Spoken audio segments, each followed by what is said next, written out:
Bueno, ¿Les ok, parece? sí. Y los que puedan enlazarse, pues se enlazarán. Entonces, si les parece bien, arrancamos de una vez, ¿no? Sí, señor.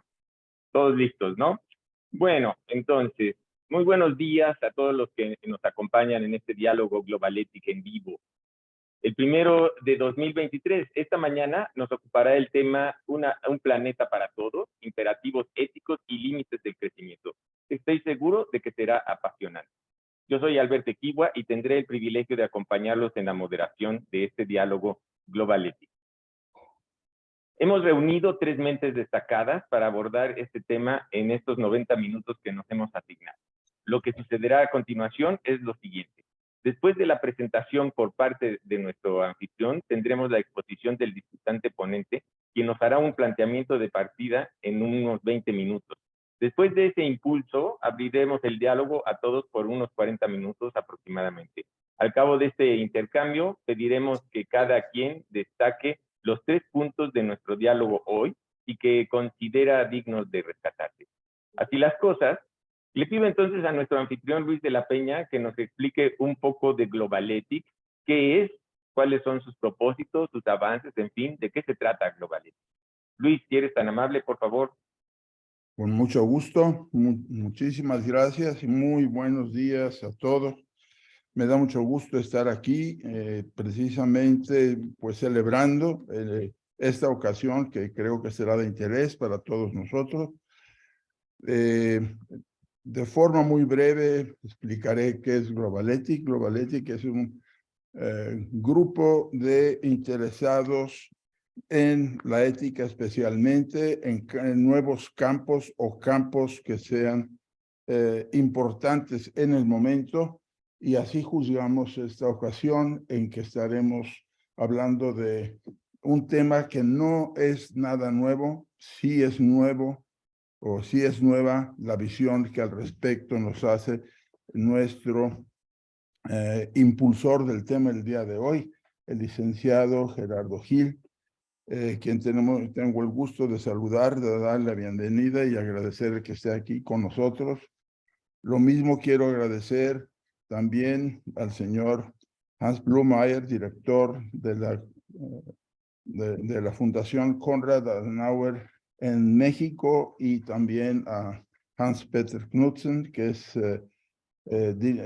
rector de la Universidad de Rosario en Colombia y fue también embajador de su país, de Colombia, en Alemania, y con quien Globalétic guarda una relación, y en esta ocasión está muy ligado al tema que hoy estaremos tratando, que ya lo mencionó Alberto, que es un planeta para todos. Es una visión muy clara de cómo debemos de tratar el planeta, lo que debemos de esperar del planeta y cómo tenemos que ver todo el planeta y a quienes los habitamos.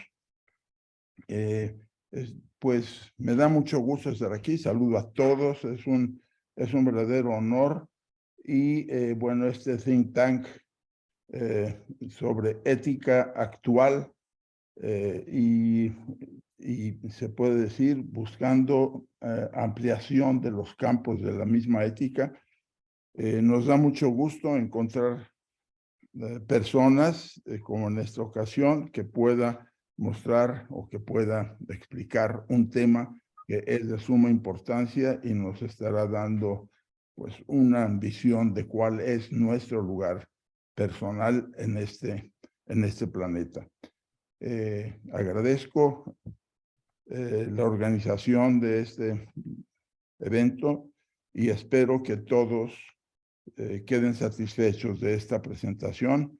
Le agradezco a Alberto Equigua, el que modere en esta ocasión, que es nuestro moderador en general de todos los eventos, y pues les deseo que disfruten y encuentren de su interés esta ocasión. Muchas gracias y bienvenidos.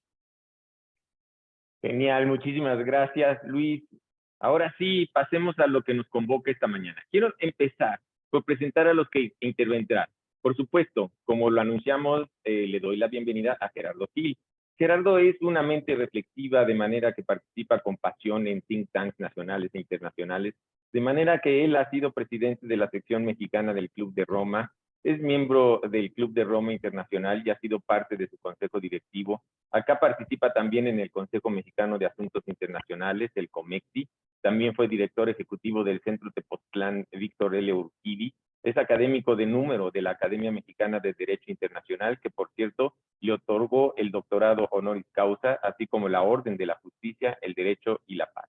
Gerardo también es un autor prolífico, baste mencionar aquí que ha escrito varios libros, así como numerosos artículos de investigación y ensayos sobre derecho público, finanzas públicas, asuntos internacionales, derechos humanos y desarrollo sostenible.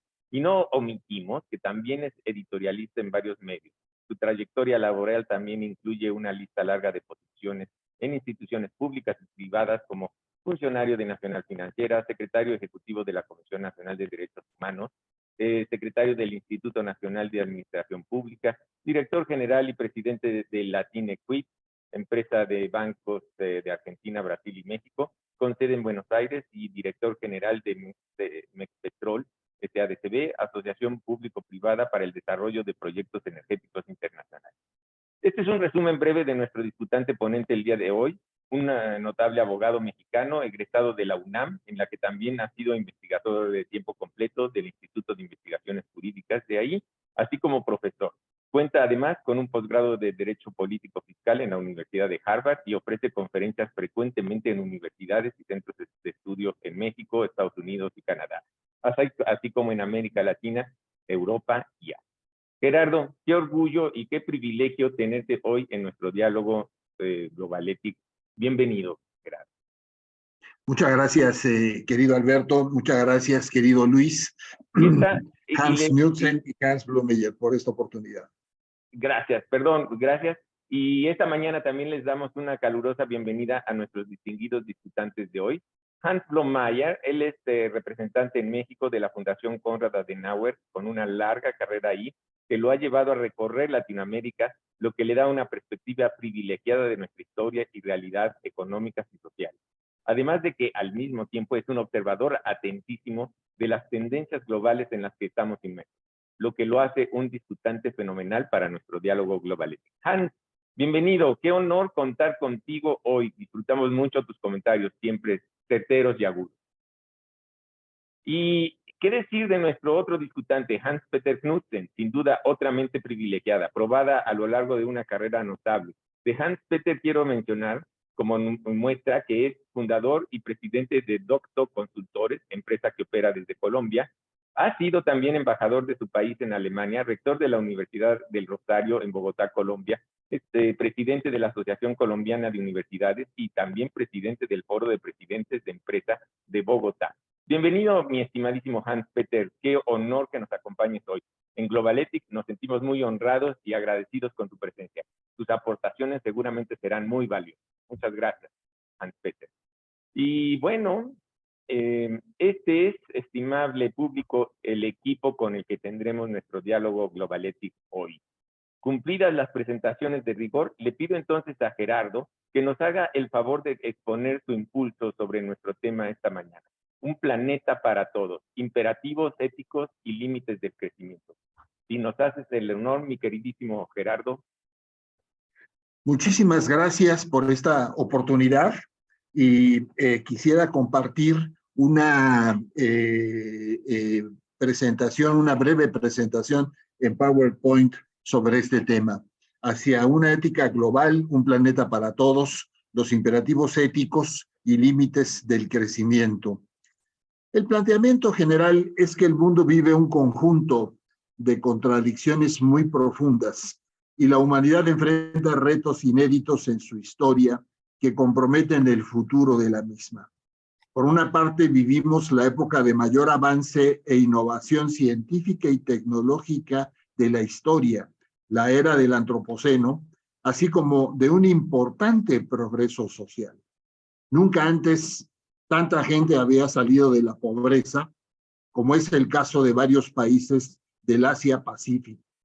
Por la otra, la humanidad vive constantes y crecientes crisis climáticas, de salud, alimentarias, migraciones, conflictos bélicos internos y guerras internacionales.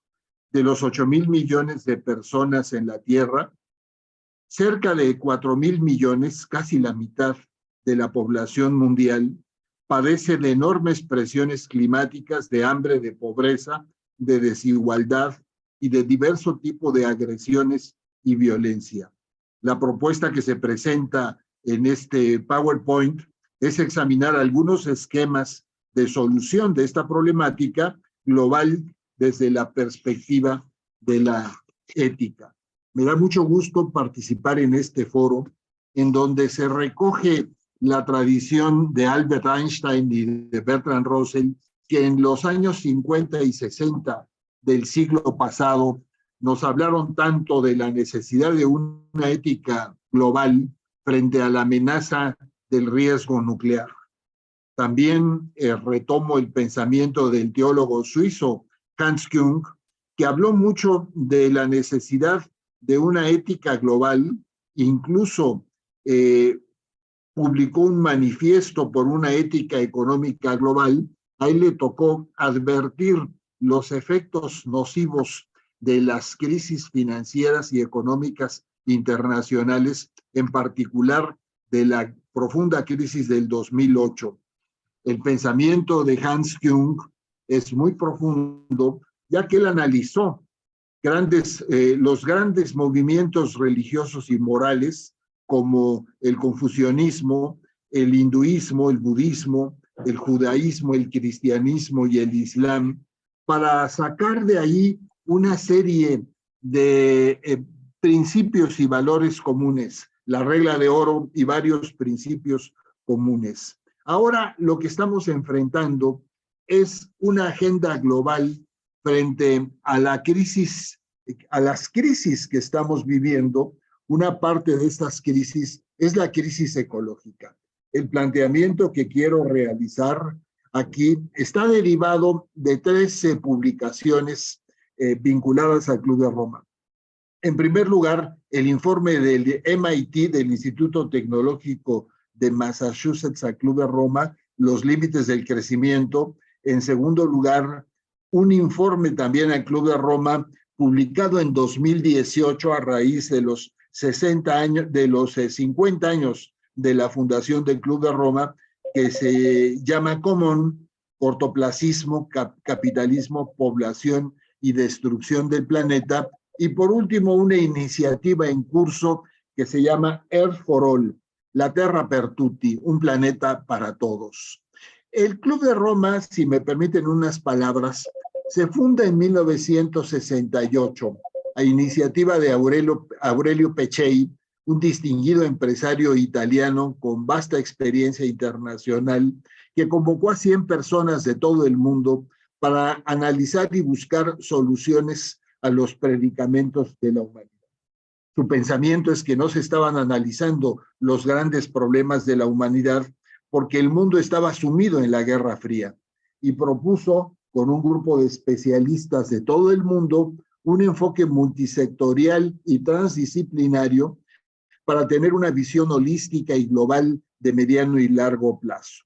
Se encarga un estudio al Instituto Tecnológico de Massachusetts, gracias a las gestiones de un miembro fundador del Club de Roma, el doctor Jay Forrester, doctor en ingeniería, que había formulado la metodología de la dinámica de sistemas para la toma de decisiones, y que en ese momento dirigía de la Escuela de Administración Sloan del MIT, de Sloan School of Management del MIT, en donde mezclaron 12 temas: recursos naturales, población, energía, contaminación, ecosistemas, biodiversidad, para tener una visión de largo plazo. Se estableció una metodología de formulación de escenarios y se dijo que si no se corregían las tendencias de destrucción de la naturaleza, habría un colapso gradual en el siglo XXI.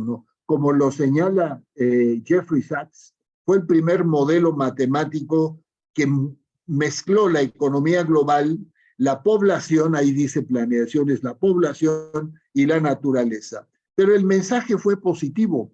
Se podría de alguna manera evitar ese colapso gradual que pondría en riesgo el futuro mismo de la humanidad si se cambiaban ciertas formas de crecimiento económico, sobre todo la destrucción de la naturaleza en sus diversas fases. Fue un estudio coordinado por 4 doctores en ingeniería, en ese momento muy jóvenes afortunadamente, porque 2 de ellos siguen vivos, Dennis Meadows y Jürgen Randers, y participan activamente en estos esfuerzos. El colapso en los límites del crecimiento no es inevitable si se efectúan las correcciones y adecuaciones necesarias para desvincular el desarrollo y el bienestar de la destrucción de la naturaleza. El futuro global, que exige acciones inmediatas tanto de los organismos internacionales, los gobiernos nacionales y la sociedad civil. Se formularon esos escenarios y el escenario intermedio fueron los límites del crecimiento. Con frecuencia se cuestiona si los límites del crecimiento fue un éxito o un fracaso. Yo creo que es un estudio que fue un éxito y que fue un fracaso. El éxito fue que la comunidad científica lo celebró y lo adoptó, no porque dijera cosas que no se sabían, sino porque las reunió en un conjunto sistemático y tuvo un gran impacto de tipo diplomático. Influyó mucho en la primer cumbre del medio ambiente que se celebró en Estocolmo en 1972 y que es el inicio de una larga evolución de la normatividad internacional para controlar esta gran amenaza que es la destrucción de la naturaleza y el cambio climático. Pero también fue un fracaso.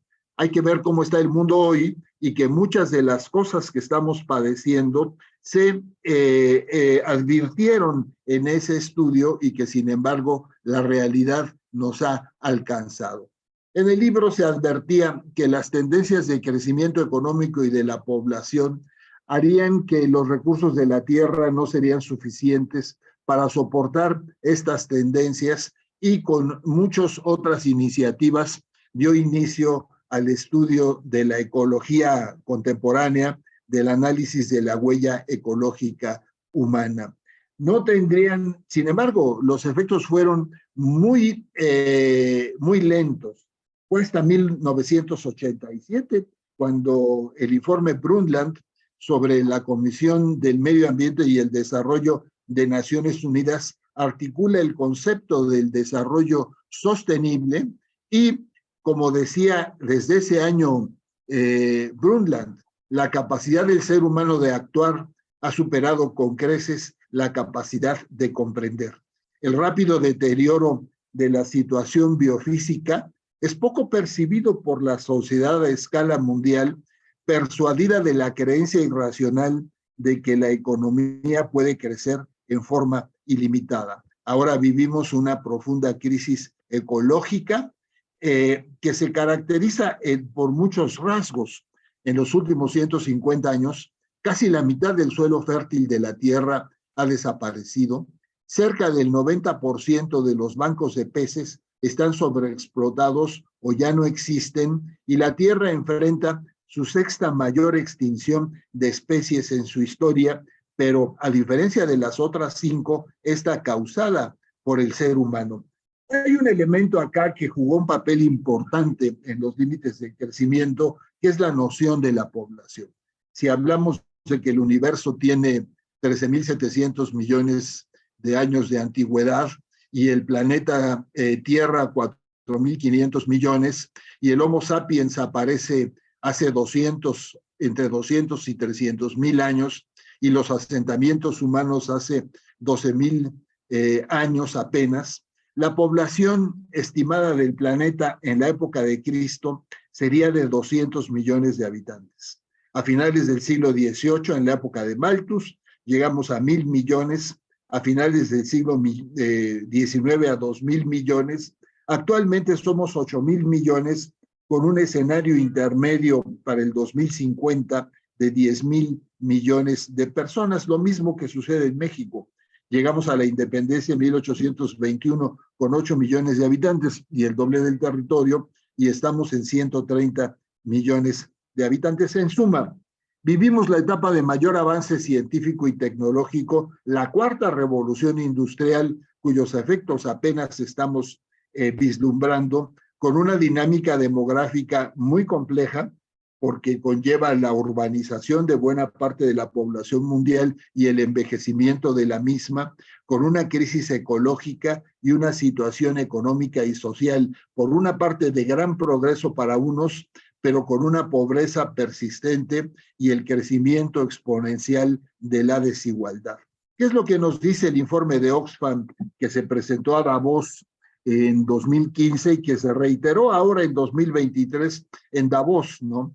Y es los informes que hablan de la CEPAL como América Latina, una de las regiones con mayor desigualdad en el planeta. En esta gráfica, que es la gráfica del elefante, Oxfam nos decía que el 1% de la población mundial, o menos de ellos, controlarían poco más del 50% de la riqueza mundial, en tanto que el otro 50%, el más pobre, tendrían menos del 10% de ese control del ingreso y de la riqueza. Lo mismo pasa en materia de cambio climático, en donde apenas, esta es la gráfica del dinosaurio, el 10% más rico contamina con el 46% de los gases de efecto invernadero, en tanto que el 50% más pobre de la población mundial apenas es responsable del 6% del aumento total de las emisiones, pero es donde se recrudecen los efectos del cambio climático,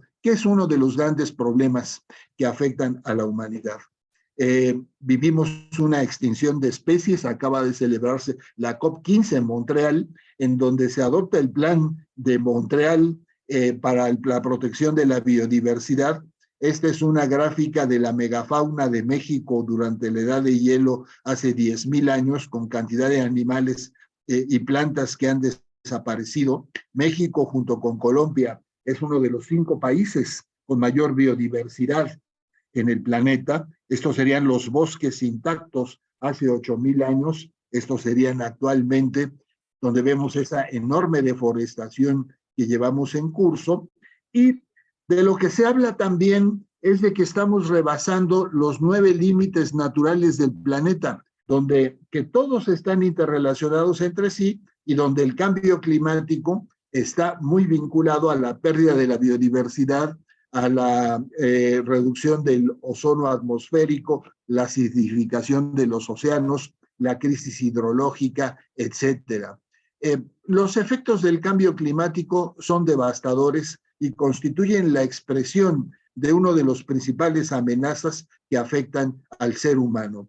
Están vinculados a todas las áreas de la actividad humana, pero están centradas en buena medida en la emisión de gases de efecto invernadero, así como el cambio del uso de los terrenos agrícolas para la deforestación y la evolución demográfica. La concentración de CO2 en la atmósfera es la más alta en al menos 2 millones de años. El aumento del nivel del mar tiene las tasas más rápidas en 3,000 años. El área de hielo marino ártico es el más bajo en 1,000 años, etcétera.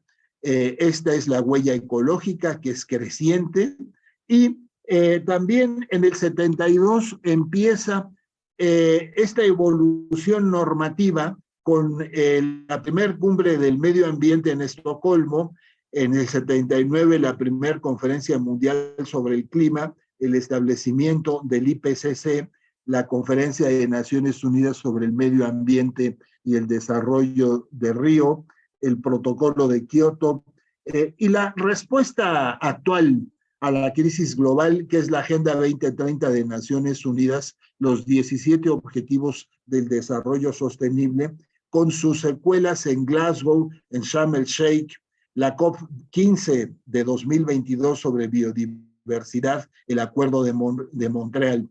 Aquí están los principales emisores de gases de efecto invernadero, China y los Estados Unidos, y per cápita los Estados Unidos. La Agenda 2030 con sus tres vertientes es la causante, es la respuesta de la sociedad internacional a esta problemática. Quisiera irme rápidamente a la necesidad de nuevos equilibrios y de un nuevo pensamiento con nuevos enfoques. La idea es que casi todas las teorías fueron creadas para un mundo vacío y requerimos nuevos equilibrios entre el hombre y la naturaleza, entre el corto y el largo plazo, entre la velocidad y la estabilidad, entre lo público y lo privado, entre hombres y mujeres, entre la igualdad y los incentivos del rendimiento. Ahora me tomo unos minutos para hablar de la iniciativa que está en curso, Air for All, promovida por el Club de Roma, la Escuela de Negocios de Noruega, el Centro de Resiliencia de Estocolmo y el Instituto Potsdam para la investigación sobre los efectos del cambio climático, en donde se analizan dos escenarios: seguir como estamos en los últimos 40 años o hacer un salto gigante que permita rescatar a la humanidad de los profundos daños y riesgos que está corriendo por la destrucción de la naturaleza, acompañado de otros riesgos. Si no se controla, la tesis central es que además de atacar la agenda global, hay que atacar los temas de pobreza y de desigualdad. Y proponen 5 cambios: eliminar la pobreza con una reestructura de la arquitectura financiera internacional, que como se me va a agotar el tiempo, me gustaría abundar si hay preguntas sobre esto, la reducción de la desigualdad a través de medidas fiscales internas, que es la más polémica de las propuestas, porque puede salir contraproducente, el empoderamiento de la mujer y de los grupos vulnerables, transformar el sistema alimentario y sobre todo transformar el sistema energético para dar paso a esta urgente transición energética hacia energías limpias. Ninguno de estos problemas, ninguno de estos planteamientos está exento de problemas. Se trata de buscar nuevos equilibrios como los que plantea Kate Raworth de Oxford, la economía de la dona, es decir, un círculo que son los objetivos del desarrollo sostenible de Naciones Unidas, y otro círculo más grande que son los 9 límites naturales del planeta, que son las condiciones que los científicos han identificado como las condiciones necesarias para la permanencia de la civilización como la conocemos y del ser humano en el planeta. Hay una crisis actual y sus perspectivas, hay la respuesta, es necesaria una nueva ilustración. La encíclica de Laudato Si es un paso muy importante. Hay que revisar muchas de las nociones e interpretaciones que hemos hecho de los clásicos en los últimos 40 años. Vivimos la cuarta revolución industrial, que nos da todo el instrumental para surgir fortalecidos de esta problemática que estamos viendo, y hay que ir a nuevos indicadores más allá del PIB para introducir el costo social y el ambiental. Necesitamos una nueva ilustración. No quiere decir echar por la borda lo que sabemos, quiere decir adaptarnos a estas nuevas circunstancias de un mundo saturado. Si no atendemos globalmente todos estos problemas, corremos el riesgo que estamos pasando. El populismo, la polarización, la posverdad, todos estos esquemas que lejos de solucionar los problemas contribuyen a agravarlos. Y bueno, son mis consideraciones muy abreviadas. Me dijo nuestro anfitrión que 20 minutos. Estoy sobre los 20 minutos y con mucho gusto doy paso a lo siguiente de la discusión, agradeciendo mucho esta oportunidad. Pues muy generoso de tu parte, Gerardo. Muchas gracias por tu presentación extraordinaria. Y yo creo que pues es momento de pasar a a nuestra fase de diálogo. Entonces, particularmente nuestros discutantes Hans y Hans Knudsen, digamos, si quiere Luis también participar, bienvenido como anfitrión, pero no sé, ¿quién quiera empezar de ustedes? Hans-Peter, ¿algún comentario? Yo creo que aquí hay... Venga, Hans.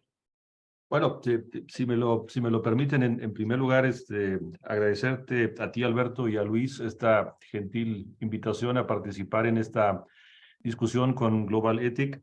Y, por supuesto, agradecer a Gerardo este pantallazo que nos ofreció, este resumen en 20 minutos.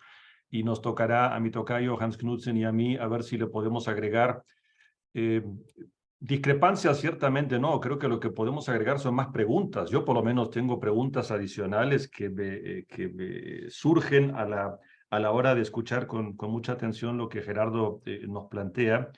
Y tal vez empiezo con eso, largo algunas preguntas adicionales. No tengo respuestas a las preguntas que plantea Gerardo, son de una complejidad enorme. Pero yo creo que en lo que él nos describe, esta crisis ecológica, el crecimiento poblacional, este crecimiento económico desigual con una crisis social enorme, con un desarrollo científico-tecnológico asombroso, con una dinámica tal vez nunca antes visto en la historia de la humanidad, esta crisis social, causas y efectos. Yo veo, si yo miro a mi alrededor, veo dos tipos de reacciones ante esta combinación de desafíos, y desafíos es casi una palabra demasiado simpática, crisis tal vez es la palabra más correcta. Veo dos tipos de reacciones en dos extremos, y esas dos reacciones en los dos extremos creo que no conducen a nada, son parte de esta polarización que Gerardo también nos plantea. Una reacción es la negación. El cambio climático no existe, es un invento de unos científicos trasnochados, y en realidad esas son alteraciones que siempre ha habido. Entonces, una negación de hechos científicamente comprobados, pero que es muy fuerte y es creciente, partes de la sociedad que se adscriben a esa negación de hechos. Y el otro extremo es una creciente radicalización en la protesta. O sea, solo pienso en mi propio país, en Alemania, la gente que se pega en las autopistas, bloquea el tránsito, le tira sopas de tomate a obras de arte, o sea, una radicalización de la protesta. Ambas cosas no producen, a mi juicio, ningún tipo de solución de ninguna índole. Son comprensibles hasta cierta forma porque los seres humanos somos como somos, pero a la hora de buscar cómo enfrentar estos desafíos, estos ruidos en los dos extremos son muy mediáticos, ¿sí? Tienen una percepción mediática muy alta, los dos extremos, pero insisto, no creo que conduzcan a nada. Y más bien, la segunda parte de mi comentario es, todos creo que nos quedamos en algún momento con esta linda frase de think global and act local, o sea, pensar en los problemas globales, pero actuar localmente. Si escuché bien a Gerardo en lo último que dijo, y lo suscribiría, es, cuidado, necesitamos también acción global. Ante estos problemas globales, no basta con que localmente en algunas partes, algunas personas, instituciones decidan cambiar algo. Eso es necesario, pero no es suficiente. Y si tomo este desafío de generar acción global, me pregunto cómo, dónde y quién hace eso. Y si miro nuestra infraestructura institucional que hemos ido construyendo en los últimos 70, 80 años, yo creo que está sobrepasada con lo que está pasando. No está en condiciones, no está operando en forma efectiva. Se hacen lindas conferencias a las que con duras penas se llega a 3, 4 acuerdos, luego los acuerdos no se cumplen, vamos hasta a la próxima COP o como se llamen esas conferencias. Entonces, a mí me preocupa si estamos en condiciones de modificar, de poner nuestra infraestructura institucional a la altura de estos desafíos para que podamos llegar a acuerdos que realmente hagan cambios, y que también tengamos los instrumentos y los mecanismos para hacer cumplir los acuerdos que se firman, porque si no es papel, ¿no? Entonces, en esa parte me parece que tenemos enormes desafíos y veo, mi optimismo en ese contexto es bastante moderado. Lo que me hace tener una luz de esperanza en esto es que veo que ante los enormes desafíos, y subrayo nuevamente lo que Gerardo nos dijo, el desarrollo científico y tecnológico de lo que somos capaces los seres humanos es impresionante. La pregunta es que si está al servicio de estos desafíos y si los tomadores de decisión, y ahí miro obviamente al mundo político, está a la altura de estos desafíos y está en condiciones, está dispuesto, tiene el coraje, tiene la voluntad y el coraje político de tomar decisiones políticas que transforman esta realidad y que tienen costos políticos, por supuesto que sí, y tienen costos políticos en el corto plazo, que es lo que un actor político pocas veces no está dispuesto en pagar, y dejo ahí mi primer comentario. Gracias, Hans. No sé si tú, Hans Peters, quieres comentar algo o le dejamos la oportunidad a Gerardo de replicar. Muchas gracias, Alberto, y mil gracias por la invitación y felicitaciones a Global Ethic por esta iniciativa.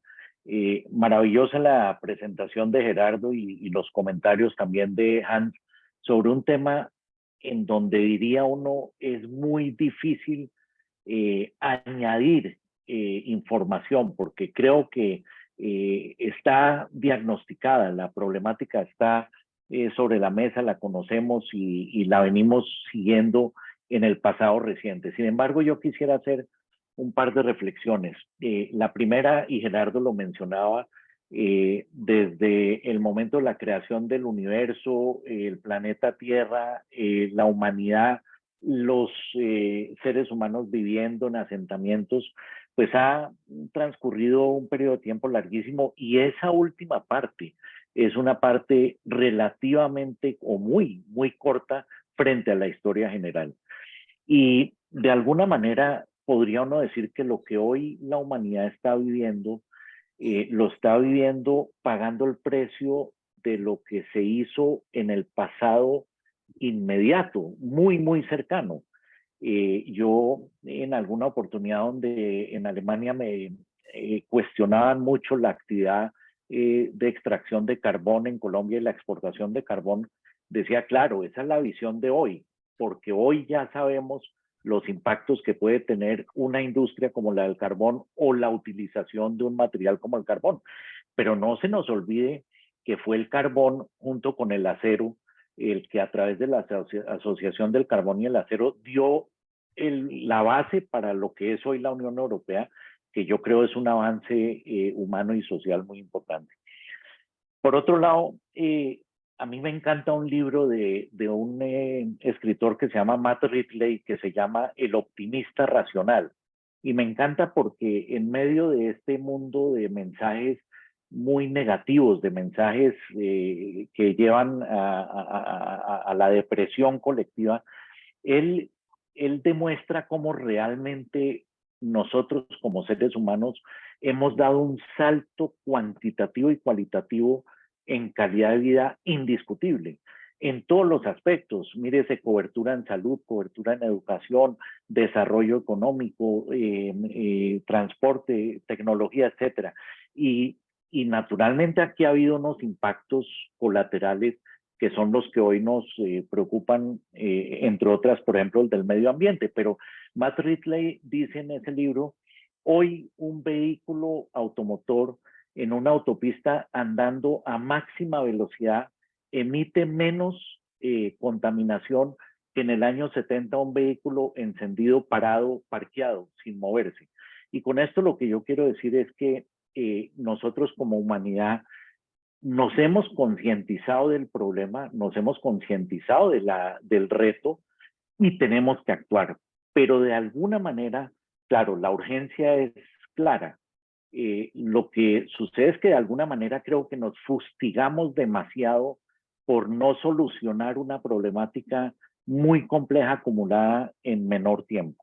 Y entonces viene el gran dilema ético que se plantea en este como tema central, crecimiento o no crecimiento. De hecho, aquí en Colombia, en este nuevo gobierno que tenemos, ha habido voces que han planteado seguir un modelo de crecimiento económico, incluso propuestas de ministras diciendo la sociedad colombiana debería llegar a un nivel de productividad que le permita a la población escasamente superar las necesidades básicas de supervivencia. No podemos seguir en esta carrera desbocada de consumo, o sea, son unas aproximaciones muy peligrosas. Y ahí yo diría, es claro lo que tanto Gerardo como Hans plantearon. Estamos en un planeta con recursos limitados, estamos en un planeta con un crecimiento de población muy desigual. Hoy Níger en África tiene una tasa de 6.9 hijos por mujer, mientras que Colombia tiene una tasa de 1.5, Europa cerca de 1.2. Ahí hay un desequilibrio enormemente grande y un gran porcentaje de la población en donde mayor natalidad hay con unas necesidades básicas insatisfechas. Estábamos por debajo de los 700 millones de habitantes con las necesidades básicas insatisfechas. Naturalmente, con la pandemia se golpeó esta cifra de manera significativa. Entonces, pienso que esta problemática, esta realidad la tenemos que abordar desde distintas perspectivas.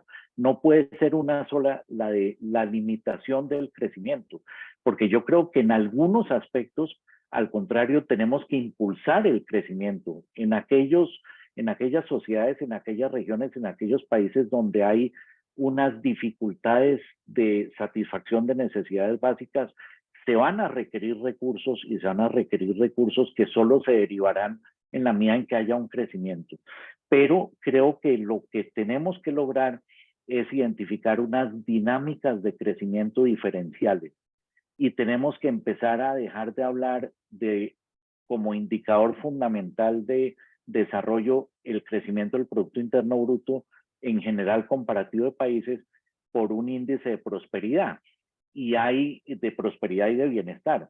Y ahí pues nos confrontamos con otro dilema complejo y es que la definición de prosperidad o bienestar también puede ser muy distinta de sociedad a sociedad, de grupo étnico a grupo étnico, y esto es un reto grande. Finalizo diciendo que yo creo que aquí necesariamente, pienso que los esfuerzos que se han hecho, por ejemplo, desde Naciones Unidas con los objetivos del milenio, los objetivos de desarrollo sostenible, etcétera, tienen que bajar a una especie de pirámide invertida en donde necesariamente tiene que haber unos compromisos individuales, bien sea de persona natural o de persona jurídica, unos compromisos grupales cercanos, por ejemplo, de familia, de grupos de interés, de sectores económicos, unos compromisos locales, unos compromisos nacionales, unos compromisos de regiones geográficas y unos compromisos globales ajustados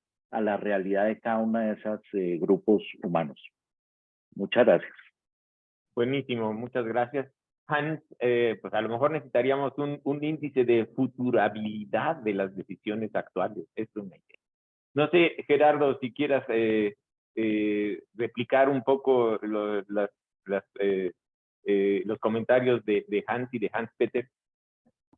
Con mucho gusto. Primero que nada, agradecerlos y me da pie a hacer algunos brevísimos comentarios. Comienzo con el comentario de Hans Blomeyer. Yo estoy muy de acuerdo. Hay, frente a la problemática de la destrucción de la naturaleza y en particular del cambio climático, hay dos grandes actitudes negativas. Una, la negación en sí misma, lo que muy bien resumió Hans Blomeyer, ¿no?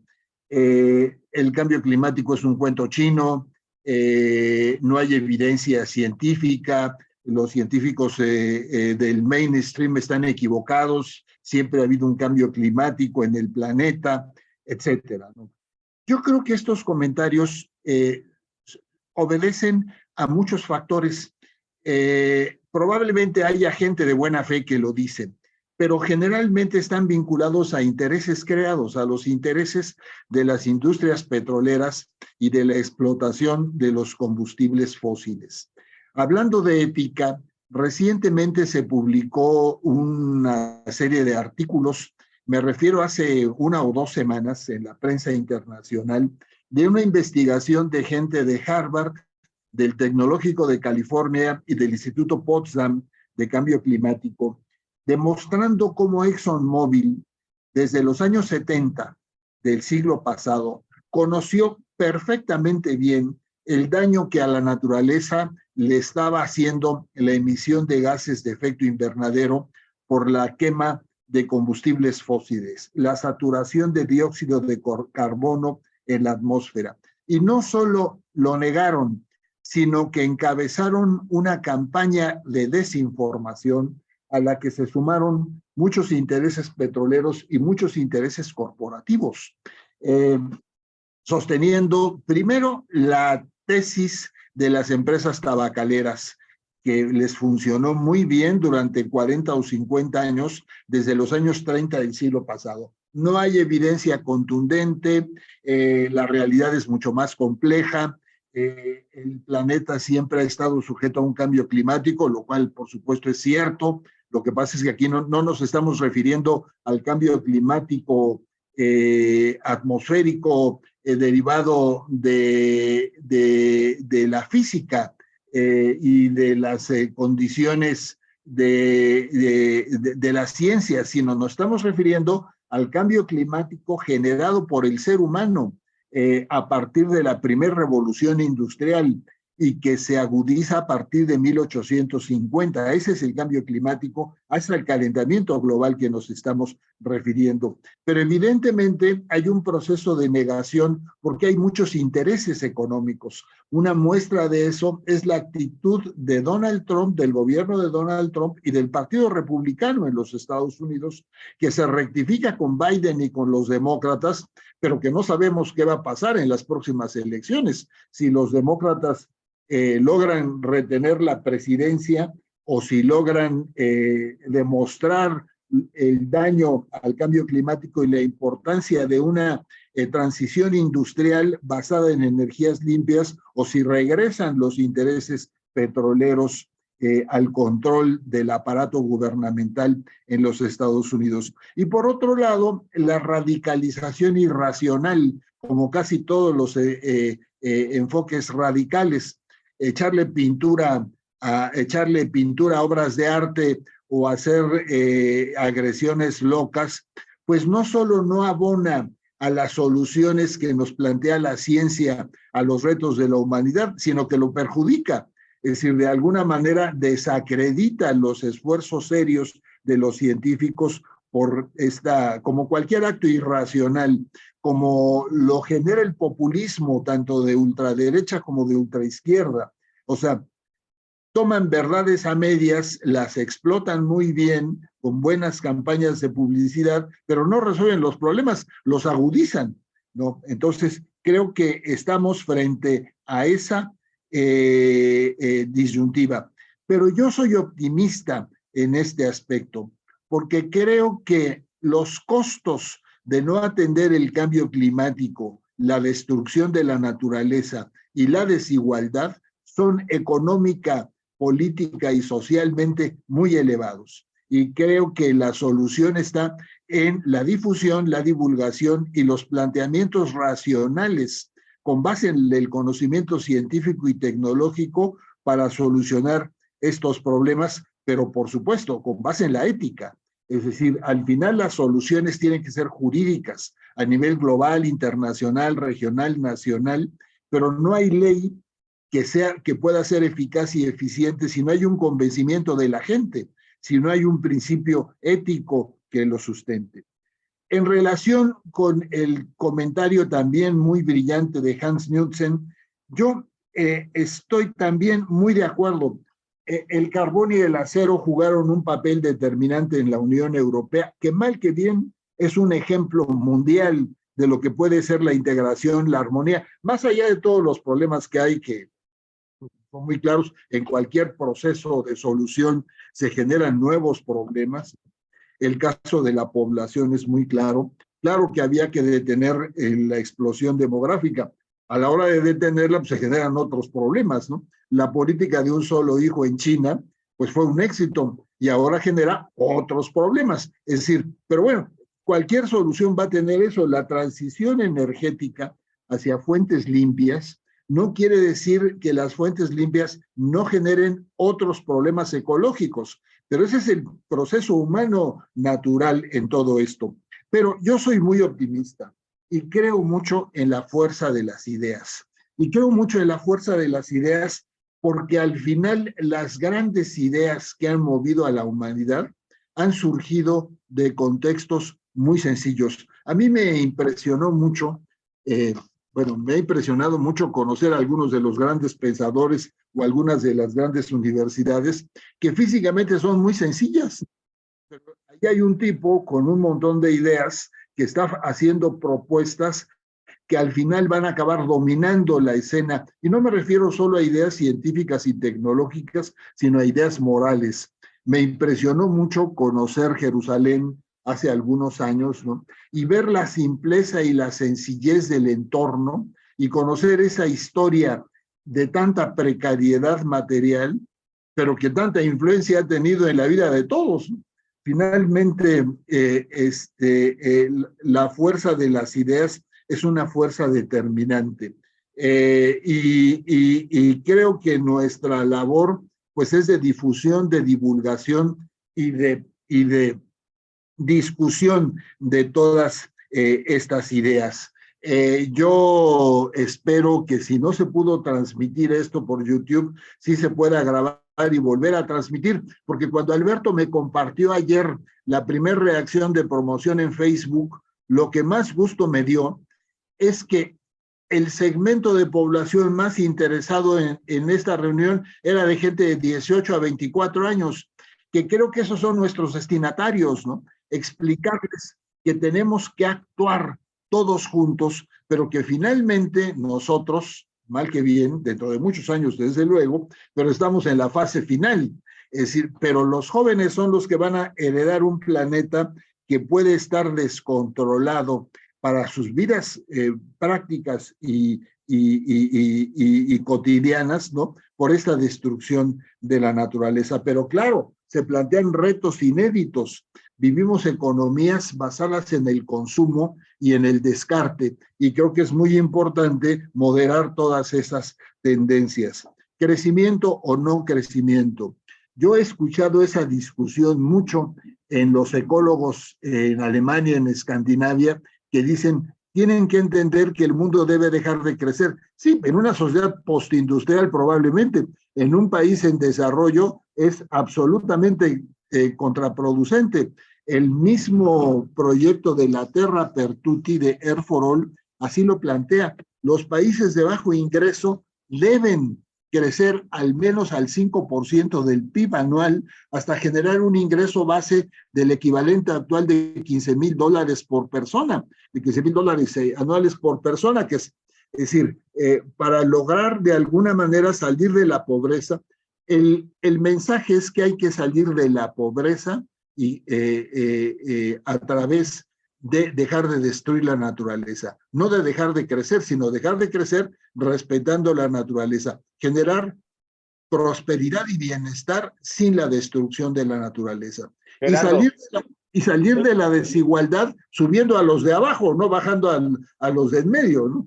Gerardo, tenemos una mano arriba. Sí. La de Hans Blomeyer.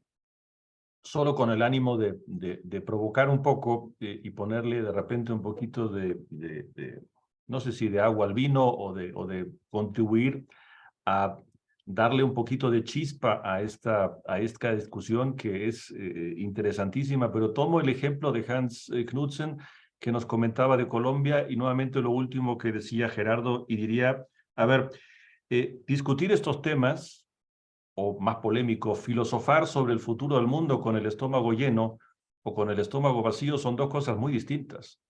El cambio climático es global, sí, pero la afectación del cambio climático es muy desigual, depende de quién estamos hablando.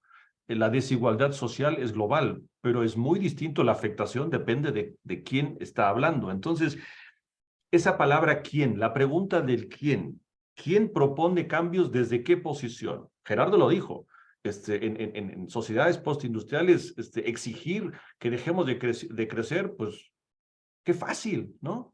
Porque lo tenemos todo, o todo con todas las necesidades cubiertas. Eso se lo voy a decir a un país ni siquiera en desarrollo, sino en extremo subdesarrollo, donde incluso en un país como México, ya que estamos aquí en México, donde la mitad de la población vive debajo de la línea de pobreza, tenemos desigualdades dentro de países sustanciales. Entonces, ¿cuál es el modelo de desarrollo que contemple esto? Y están participando debidamente en estas discusiones de lo que deberíamos hacer, cambiar, dejar de hacer. Están participando realmente todos los que están afectados en forma muy distinta de estos fenómenos. O sea, ¿quién exige los cambios? ¿Quién propone los cambios? ¿Quién asume las responsabilidades y los costos de estos cambios? ¿Quién cede aspiraciones? ¿Quién comparte soluciones? Porque el tema del desarrollo tecnológico tampoco es que sea global en todas partes disponibles. Hay capacidades de desarrollo científico y tecnológico que cuestan dinero. Entonces también están concentrados en algunas partes y lo vimos en el tema de las vacunas, en la pandemia. ¿Se comparte esa tecnología en forma igual o eso también se convierte en un bargain, a veces en un chantaje, te ofrezco vacunas a cambio de, etcétera? O sea, yo creo que aquí hay un desafío muy complejo de esta situación muy desigual y eso obviamente no se resuelve con la pregunta crecimiento o no crecimiento, incluso con una pregunta más ambiciosa, ¿qué tipo de desarrollo queremos? Pero otra vez, desarrollo a partir de qué nivel de desarrollo estamos pidiendo, exigiendo qué tipo de cambios. Entonces se vuelve una discusión muy complicada porque depende con quién estemos hablando o quién está proponiendo y asumiendo. Eso solo para meterle un poquito de abogado de diablo a esta discusión. Hans Peter. Tu micrófono, por favor. Sí, mil gracias.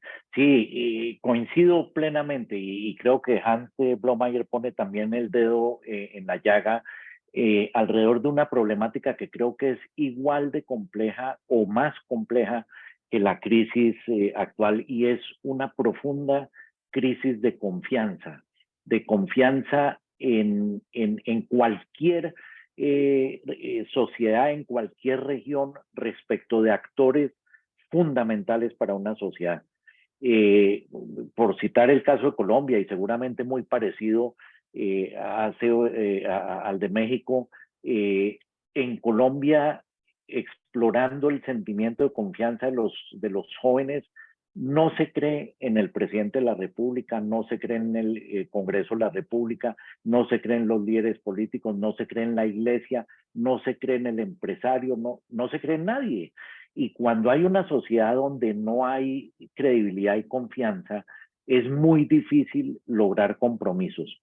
En algún momento iniciamos un grupo de 30 líderes colombianos, un proceso de tratar de buscar unos mínimos de convivencia pacífica no negociables en Colombia para poder vivir en paz.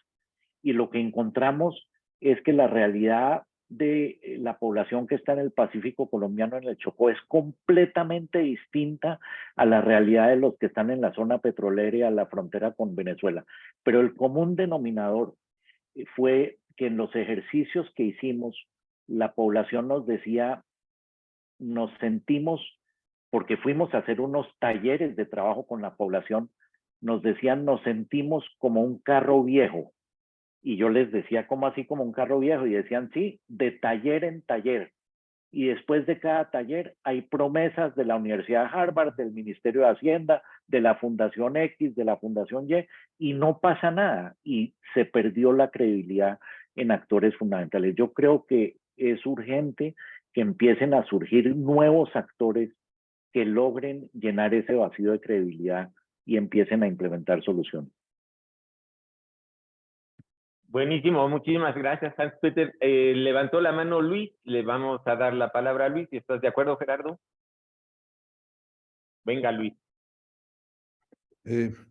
Con gusto y muchas gracias. Bueno, yo quisiera mencionar algo que, en primer lugar, que se están tocando puntos donde todos nos hemos encontrado con límites, con muros que no nos permiten actuar tanto.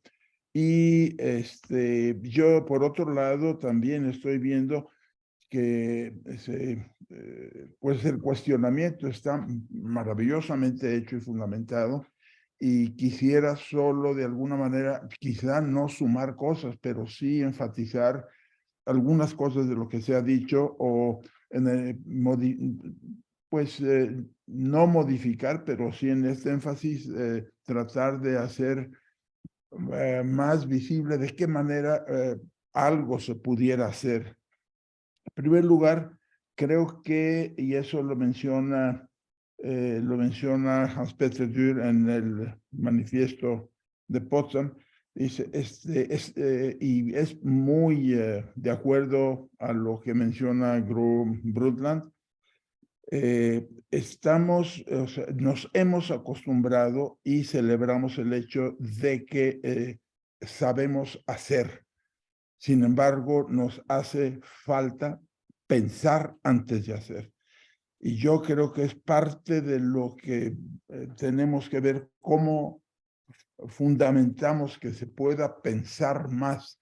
Celebramos el hacer, porque el hacer produce por lo menos cosas, y ahora deberíamos de ver de qué manera se pueden producir algo más que esté más allá de las cosas y que dé algún tipo de satisfacción.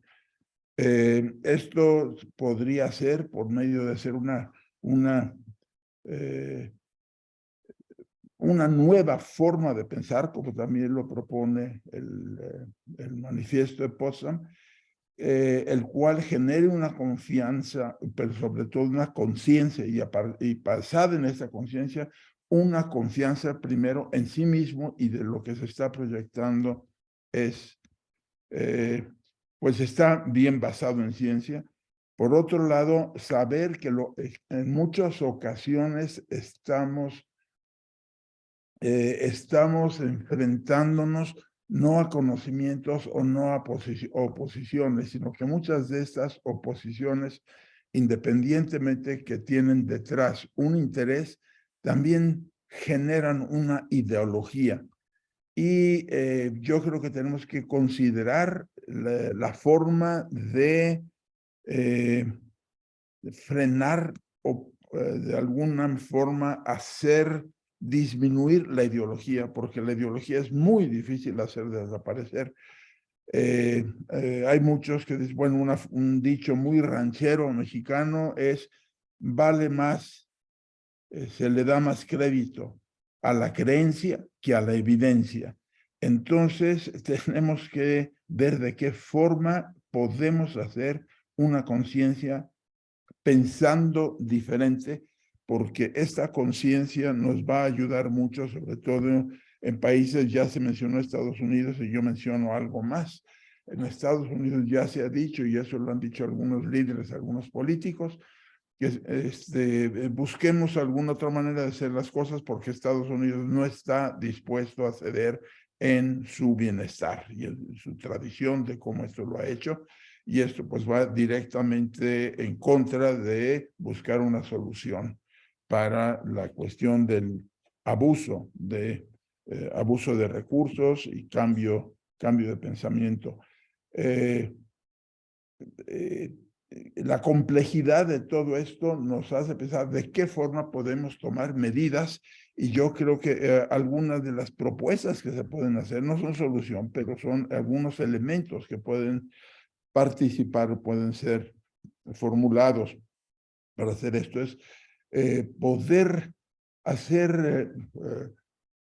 hacer una promoción a una forma de pensar diferente, donde la gente encuentra que de veras está encontrando su lugar en la naturaleza y no cómo manipula la naturaleza, sabiendo que cuando él está manipulando la naturaleza, está manipulándose a sí mismo y a los demás.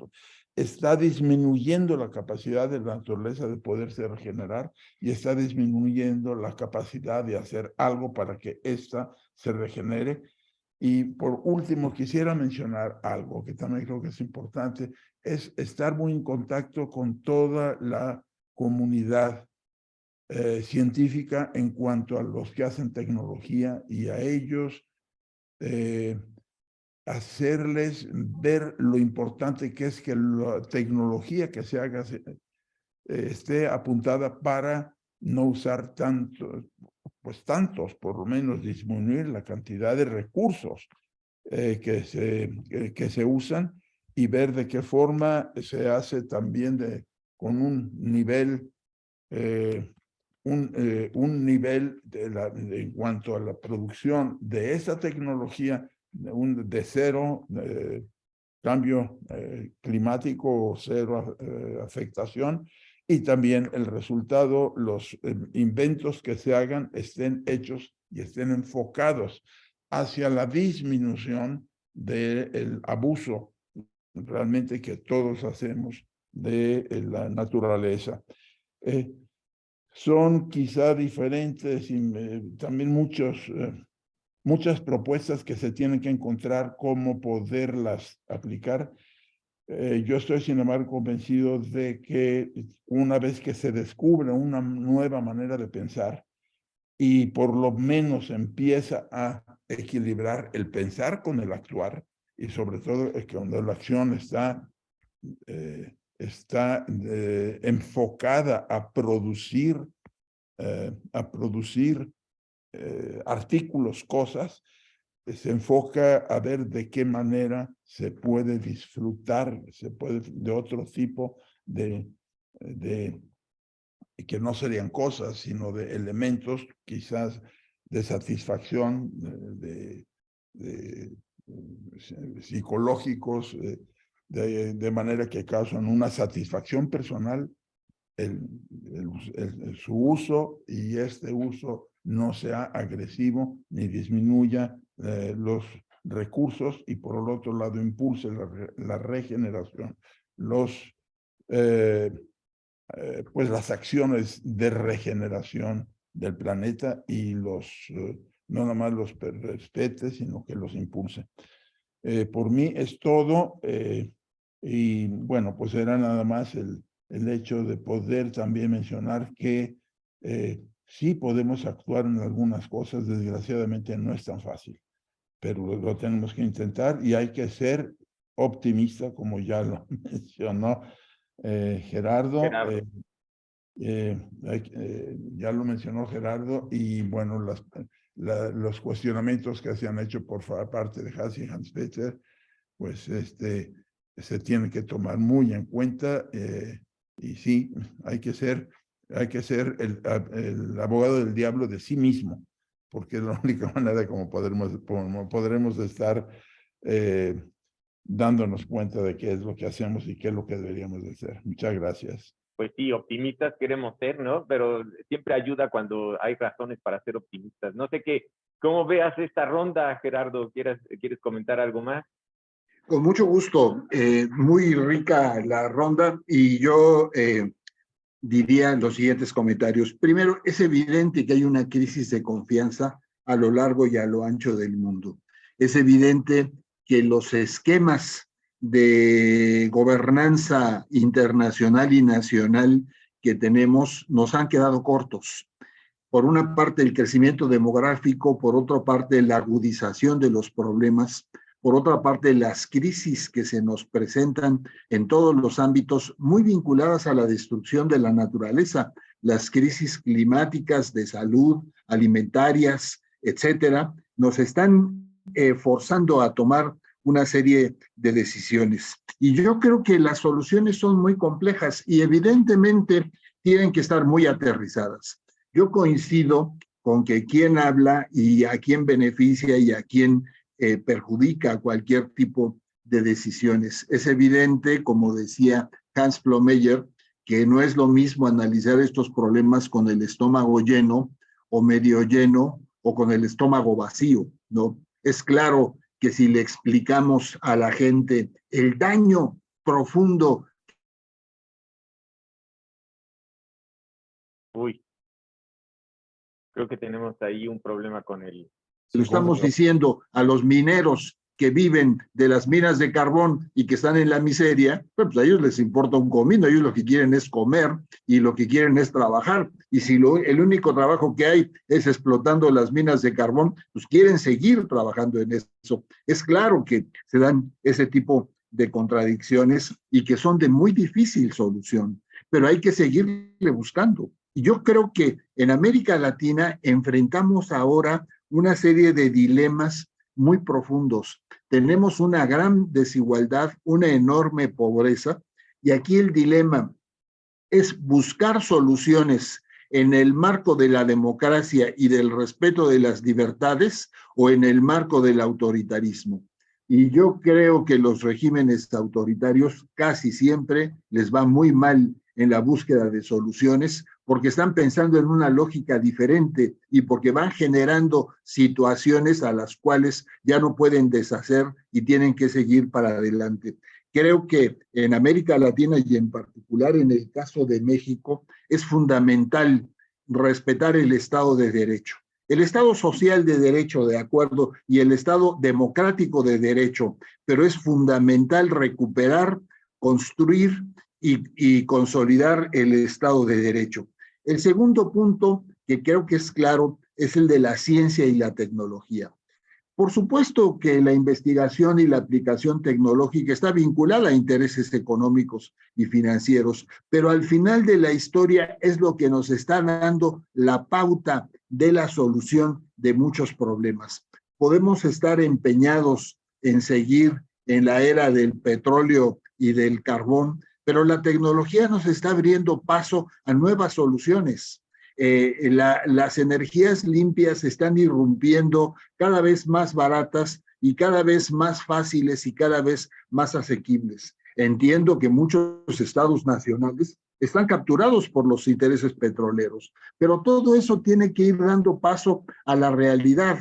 Así fue cuando la primera revolución industrial mecanizó la producción, o en la segunda con el uso del petróleo y la electricidad, y la tercera con la digitalización. La cuarta revolución industrial apenas estamos viendo sus efectos, pero la inteligencia artificial, la nube de almacenamiento, el Big Data, el Internet de las cosas, la nueva digitalización, las computadoras con base en los principios cuánticos, el hidrógeno verde, el nuevo enfoque de la energía nuclear, en fin, todo eso son cosas que llegaron para quedarse y que son traumáticas porque conllevan un cambio, pero al final es imposible detener el progreso en todas esas cuestiones. Y por último, yo creo que el valor de la ética tenemos que redimensionarlo. Por eso yo estoy tan contento de participar en este foro, porque es un foro basado en la ética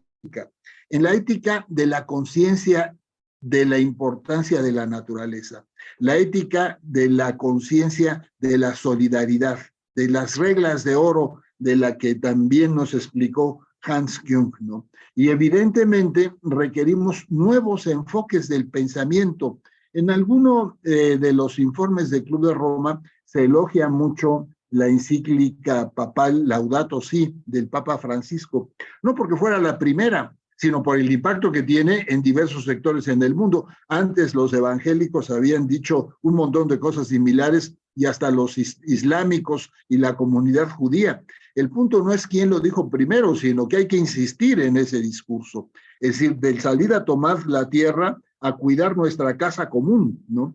Es decir, es un enfoque distinto porque vivimos en un mundo saturado de población, en un mundo saturado por la destrucción de la naturaleza y por los efectos que estamos causando en todos estos fenómenos. Ahora, yo soy profundamente optimista. Y soy profundamente optimista porque a mi generación, como a la de varios de ustedes, ¿no?, le tocó el mundo predigital y el mundo digital. Le tocó la Guerra Fría y la posguerra fría. le tocó el mundo bipolar a esto que estamos viviendo, que quién sabe cómo se le pueda llamar, ¿no? Pero de alguna manera estamos enfrentando retos y todavía quisiera pensar que tenemos la lucidez, pero también la experiencia de lo que ya vivimos, ¿no? Y creo que nuestra contribución, pues yo no sé si sirve o no sirve, pero cuando menos a uno lo deja con una sensación, a mí, de entusiasmo por participar en todas estas discusiones. Ahora, me queda claro que falta mucha elaboración y mucho aterrizaje y mucha concreción en todo esto, ¿no? Pero bueno, estos son los principios y estas son las discusiones. Y por cierto, creo que es muy importante cada vez más comunicación con las nuevas generaciones, que serán las que padezcan todos los efectos. Yo cuando hablo con jóvenes, ¿no? Yo les digo, bueno, a lo mejor a uno le quedan 10 o 20 años de vida o más, espero, con lucidez, ¿no? Pero a ustedes que tienen 20 años, ¿no? O sea, a lo mejor les quedan 40, 50, 60, 70, 80 o 90 o más años de vida. Y van a tener hijos y nietos en un mundo que si no tomamos medidas drásticas en este decenio, se lo van a encontrar peor, con crisis hídrica, con crisis alimentaria, con crisis de cambio climático, con inundaciones, con ciclones y huracanes más intensos, con devastación, con sequías e incendios forestales cada vez más agudos en otras áreas del planeta, con migraciones, con populismos, ¿no?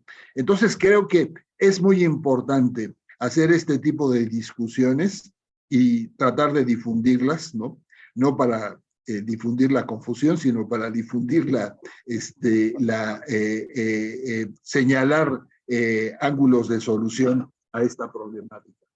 Sí, es un poco como decía mi abuela, ¿no? Nos queda la sensación de que ella lo usaba un poquito como de broma, ¿no? Para poder decir, haré lo que pude, ¿no? Pero bueno, oye, Hans Peter levantó la mano y le vamos a pedir que de una vez entre, digamos, a la fase final de este diálogo. Si nos compartes un poquito cuáles son tus takeaways, qué es lo que te parece, cuáles son los 2 o 3 puntos que te parecen más rescatables de este diálogo, por favor. Sí. Sí, yo quisiera introducir otro elemento de reflexión que seguramente dé para alguna conversación adicional hacia adelante, pero creo que también tenemos que iniciar una reflexión ética alrededor de incentivos perversos que se han venido introduciendo en las sociedades. Y al decir incentivos perversos, menciono el caso de Colombia, en donde tratando de ayudar a las familias más pobres, el Estado termina generándoles unos ingresos por esa circunstancia de ser pobres y por cada hijo que tengan. Al tener un hijo, una familia muy pobre, tiene del Estado un subsidio. Y esto termina convirtiéndose realmente en un incentivo perverso, porque claramente las familias terminan encargando más hijos, trayendo más hijos al mundo, porque el hijo es el que les va a permitir tener un ingreso. Y si esto lo llevamos a otras sociedades, incentivos perversos en donde ya los subsidios y los apoyos que hay sociales hacen que muchos jóvenes no quieran trabajar, porque con los subsidios tienen suficiente para poder sobrevivir adecuadamente. Y esto lo estamos viendo en una realidad muy compleja. Cuando yo estaba en Alemania, estábamos analizando conjuntamente la realidad de que en Alemania hay 180,000 puestos de trabajo que no se logran llenar porque no hay quien desempeñe esos trabajos. Pero esa realidad la tenemos también aquí en Colombia. En Colombia en un hotel no hay cómo contratar un mesero, contratar un chef, contratar un cocinero, porque los subsidios que reciben del Estado les permiten vivir con tranquilidad sin necesidad de desarrollar una actividad. Entonces creo que hay que hacer una reflexión alrededor de esos incentivos perversos. Y la otra reflexión que quisiera hacer tiene que ver con la democracia.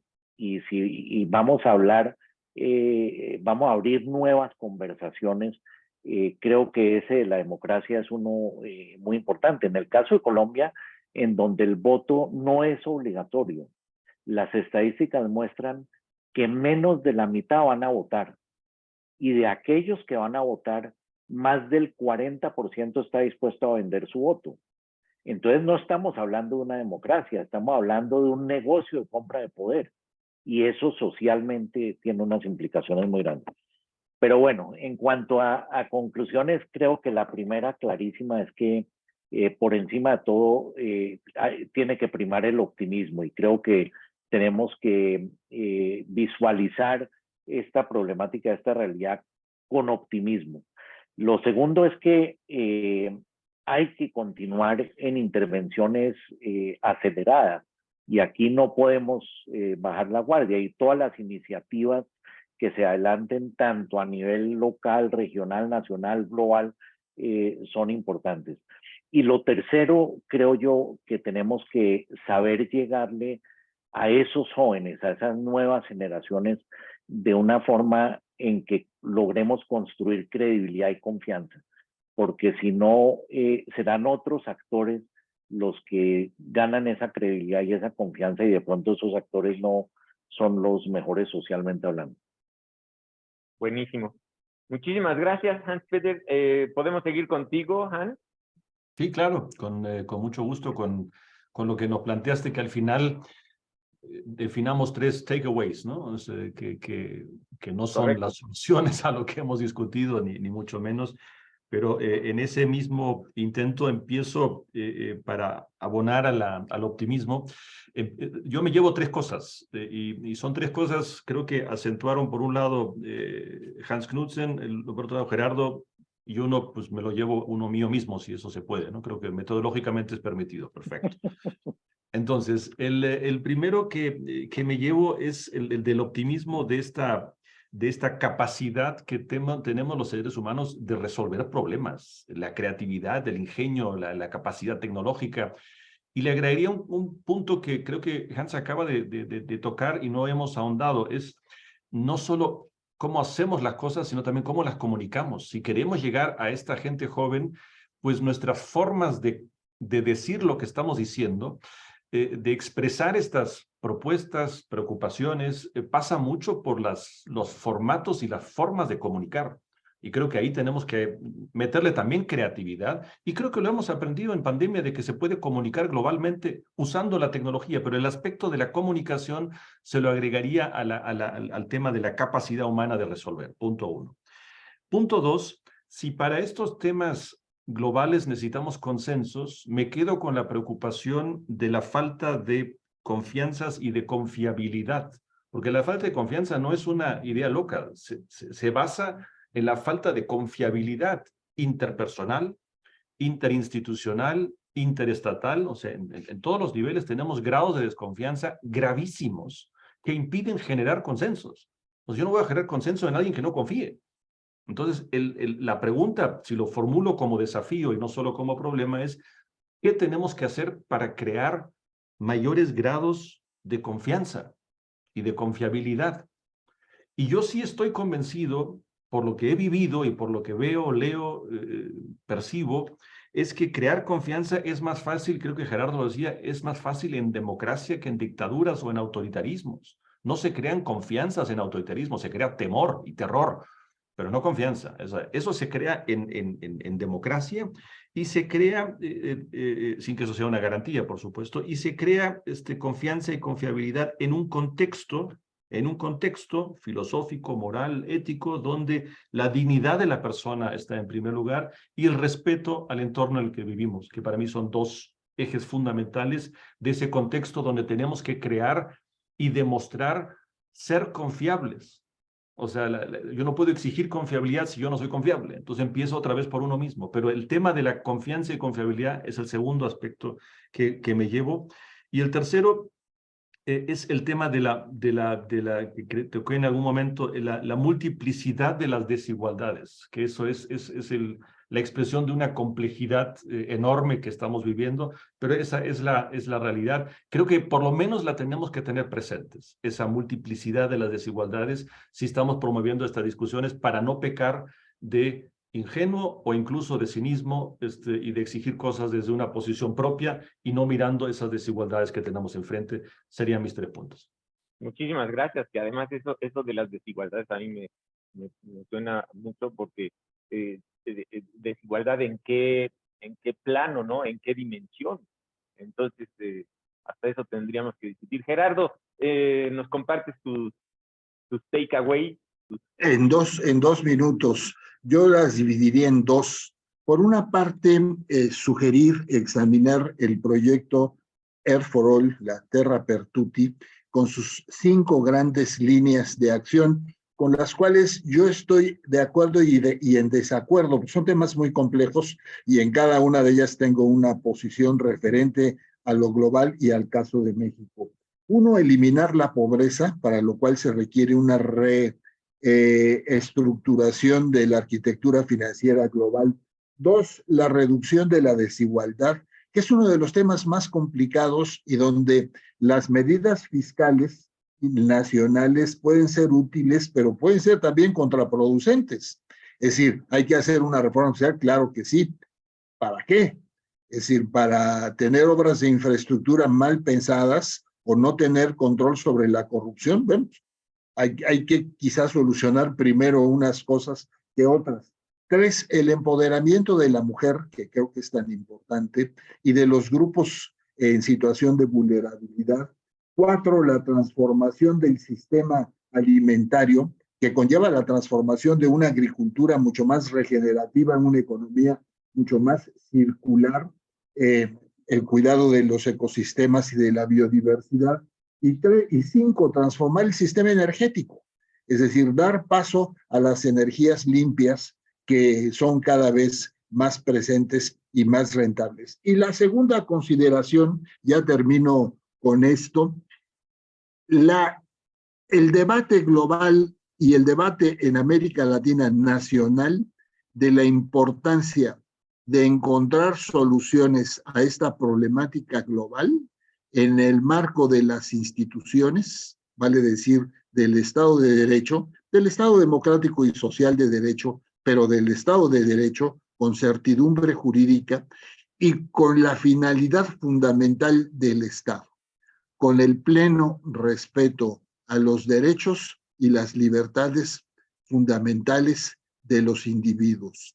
Por supuesto, de los colectivos, pero también de los individuos, con pleno respeto a la dignidad individual. Yo con esto cierro porque creo que es un tema que está en el debate global y en el debate nacional. Y simplemente agradecer esta oportunidad a Global Ethic, a Luis de la Peña, a Hans Blomeyer, a Hans Knudsen, a los amigos que nos acompañaron y muy particularmente a Alberto por este esfuerzo. Muchas gracias. Gracias Gerardo. Antes me gustaría darle la palabra a Luis, pero veo que Hans Peter está levantando la mano, rapidito. Sí, muy rápido, en complemento a la última frase de Gerardo, completamente de acuerdo, la conciencia y el compromiso alrededor de los derechos, pero también el compromiso y la claridad respecto a los deberes y las obligaciones, porque nos hemos convertido en sociedades exigentes de deberes, pero desconocedoras exigentes de derechos, pero desconocedoras de deberes. Gracias. Buen punto. Muchísimas gracias. Luis, ¿quieres compartir déjame ponerlo en términos de mi pueblo,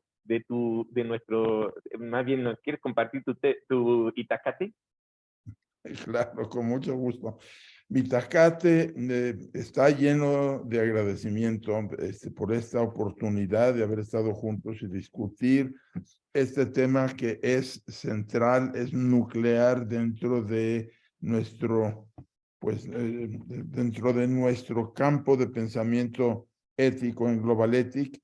Esto definitivamente nos da esperanza, nos da medios de optimismo para poder seguir actuando y nos damos cuenta que debemos de seguir actuando, difundiendo y encontrando públicos que realmente sean sensibles a estos mensajes y, por supuesto, tratar de seguir pensando más profundamente en qué se necesita para poder ir convenciendo y generando la confianza de la que tanto se habló y que sabemos que es la base para poder hacer cualquier acuerdo y para poder lograr cualquier tipo de colaboración.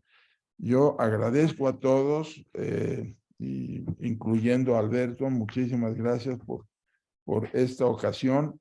Y bueno, pues esto seguiremos adelante, les seguiremos avisando que nuevos eventos al respecto tendremos y les mando un gran abrazo cibernético en esta ocasión. Ya veremos en qué ocasión lo podemos hacer de forma personal. Muchas gracias.